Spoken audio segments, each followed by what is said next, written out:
Hello again, everybody. Thank you for being a part of the Box Score Network. I am Ben Parker, and that is Austin Freed, and that is Shane Ratliff, and all of you know who you are as usual. We really appreciate you joining us. We're in the middle of, we've been doing this for a while now. We're in the middle of going through a bunch of NFL prospects. Tonight it'll be TJ Parker from Clemson. I'm going to toss it to Shane here in just a second. Height, weight that I saw listed the most for Parker. As always, these things will be fluid until we get to some real combine measurements. 6'3", 265 is the one that I saw the most. Shane, give us the lowdown on TJ Parker. I mean, for me, this is one of the guys that doesn't show for me. I thought going in for it, I thought I was going to have him rated a little bit higher. But the concerns that I had for him, I thought showed game after game. It really does not do well against down blocks. Took some real point of attack pressure, made it difficult for him. Clemson, I think, for a defense that had played really well in years past, was not up to snuff this year. They also have asked an awful lot of the guys that were out there. We talked about usage in the past with them. I think he was a guy that later in games got tired. Um, I think he had games where you noticed him right away, but I think he can, go silent for long periods of time. Um, and it's weird when you mention his height and weight, Ben, to say that he's kind of a tweener, but with what they asked him to do at Clemson, he kind of falls into that. It was easier for people to get him on the edge, block against him.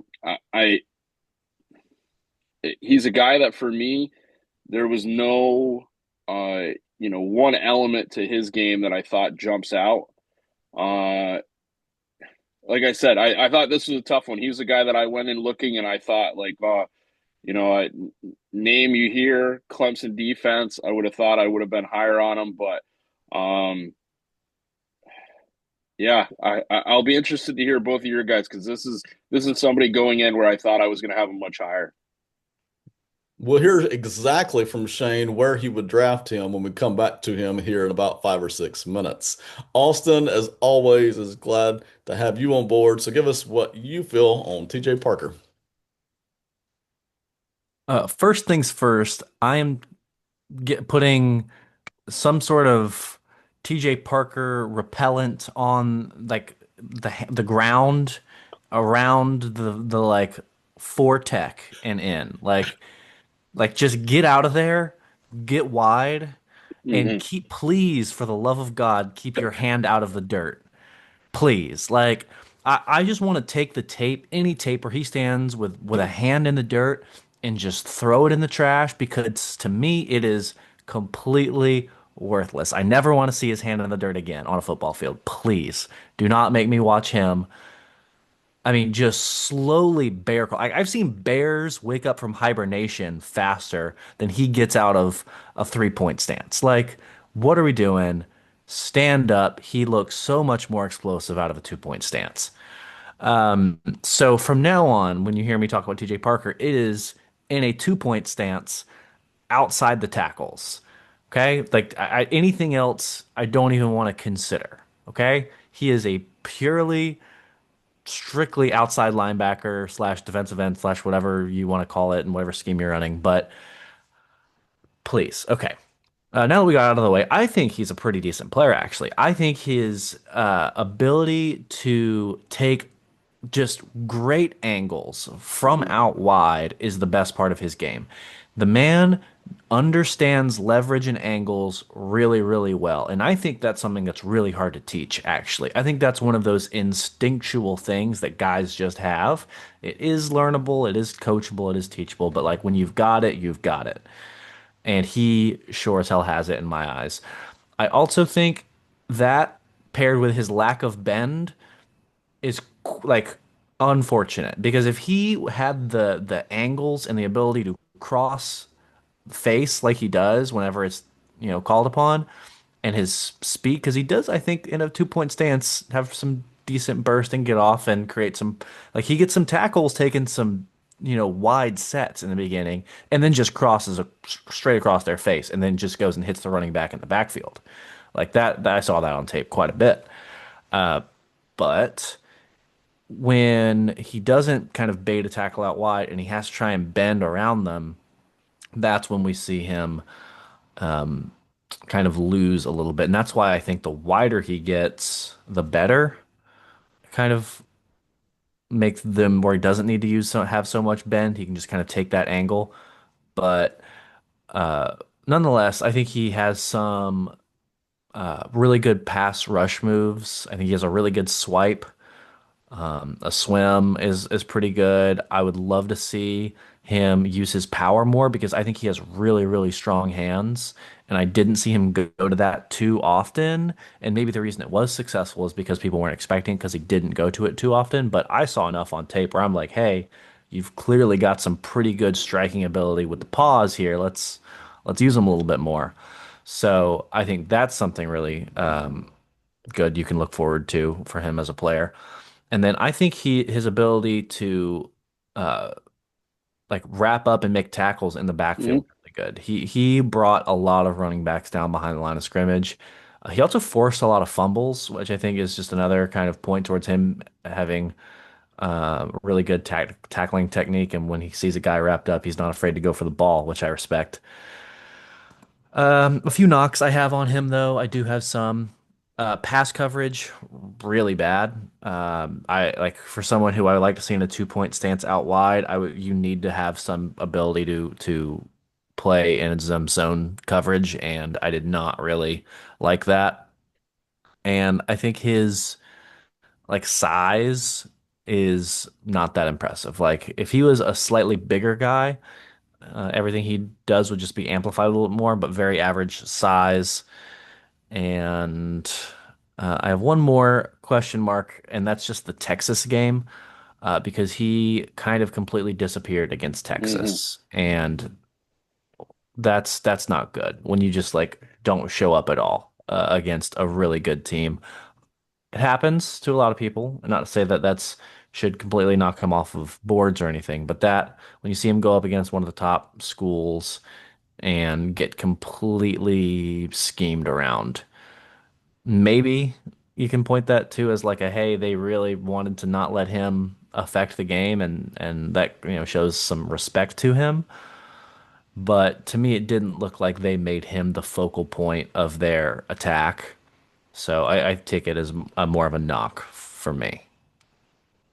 Austin, that's really good. I especially like the point about well, the hand in the dirt thing was hilarious. That's the funniest thing you've put out there in a few weeks. But the leverage and angles thing, I think I was looking at it from a different perspective when I was analyzing it, but I do like that. I think that's a very good point there about him understanding leverage and angles. Okay, here we go.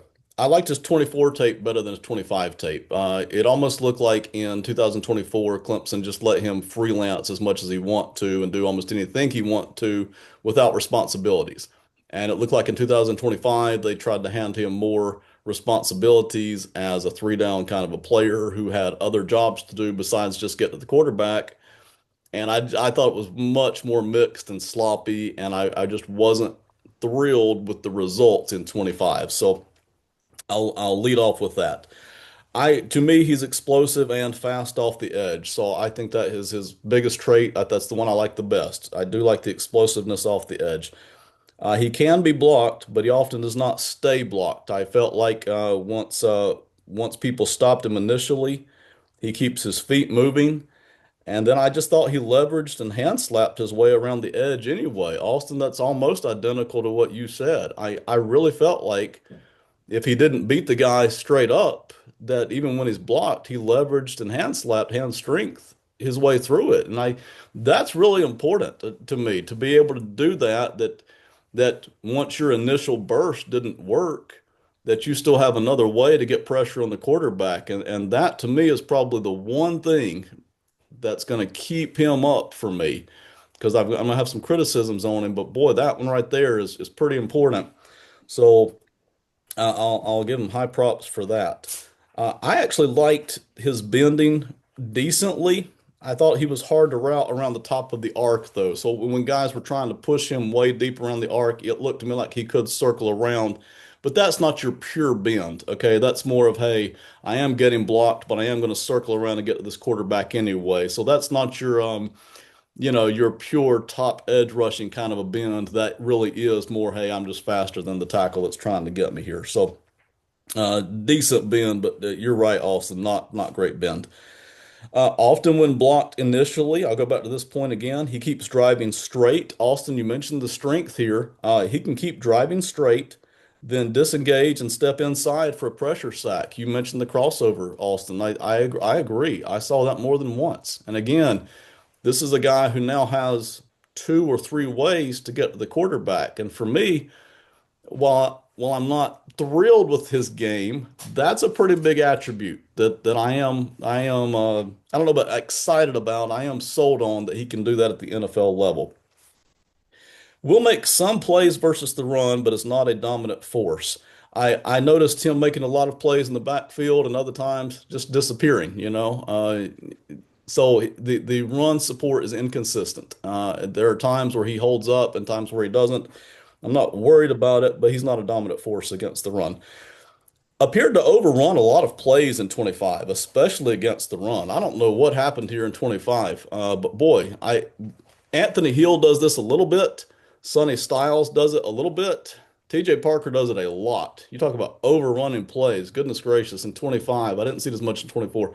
In 25, matter of fact, I thought there were some games, like the Duke game, for instance, where they actually started dropping him into coverage because he was overrunning so many of these run plays. And I wasn't not impressed with that at all. Not making a lot of plays on screens or at the boundary, and that for me is a real problem. I've mentioned this several times with these lighter edges. I really need them to get out there and bust up screens or make plays on the run over against the boundary, and I didn't see much of that. It's kind of like he kind of one directions this thing, and I think he struggles to read, is what I think. He struggles really to get out there and make plays out there on the boundary, the flat. That's a real problem for me too. That's something that's going to pull him off the field from time to time. He will drop into zone occasionally, but that's not his strength. It's not that he doesn't have the athleticism to do it. I just don't think he's got the technique or the instincts to pull it off yet. So we'll see if that can be developed. It's just not a strength. I do think the athleticism is there to do it, but didn't love that either.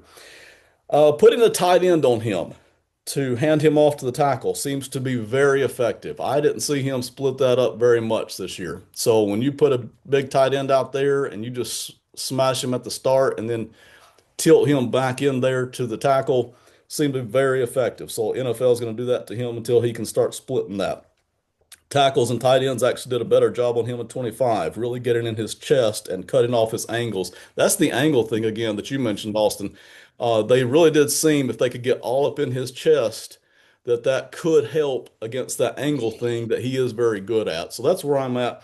I came in late first, early second round on TJ Parker. I know people are a lot higher than that. People are lower than that. I really wanted to plan him early second round, but I did find myself as I'm running hundreds of mocks now, looking at him late first round because I may need a guy who can just get after the quarterback. So that's where I'm at on TJ Parker. Shane, back to you. Final thought on TJ Parker. I think Austin hit on it. You don't want to see this guy play true defensive end. And the problem is that's where we've seen him. Yeah. So when you balance him against those guys, then you say, just like Austin said, hey, well, he's got some decent pass rush moves. He uses his hands well. Maybe we can play him as an outside backer. But the requirements for him to do anything other than rush the passer as an outside linebacker, he looks horrible doing. Like when Austin's talking about the bend, I see it not only there, but I don't think he's very good with his hips. Like he can't open up and make that decision when he's out there. And I don't think you mentioned, Ben, some of the read things. I think sometimes he does a good job of understanding where the play's going. I think he doesn't have always the athleticism to get his body there. Okay. Because when I look at angles, there's not a lot of times, like when you're talking about overrunning, he's in position. It's just he doesn't have the same quick twitch to be able to throttle down or to be able to make that play. Austin also hit on. I do think he's a good finisher. I think we've talked about some other defensive tackles and defensive ends that fly by their tackle, but they also miss a ton of sacks. They miss getting to the tailback. They miss all sorts of things like that. I think his top skill is that. I think he's going to get turnovers. I think he's going to make hits. Um, but I think he's going to have to play in a defense where you can scheme around him. That's a Brian Flores. That's a Mike McDonald, where you're looking at guys. Hey, I can. He's going to be really good at this, and I have other people that can cover the things that he's not going to be able to do. So we get him out there for the things that we need, and we get him right off the field. Um, if you're going to be a rush linebacker, though, if you can't cover, and I'm not going to keep you out there on third down, there's not a lot of guys that are going to play in that system. Um, I think he's a late second round guy because I think there's going to be people that show athletically better than he does. Um, I think the way Clemson played this year didn't help him at all. Like you said, the 2024 tape and 25 tape looks like it's almost a completely different player, and it's not in a good way. Um, so I think that's going to hurt him.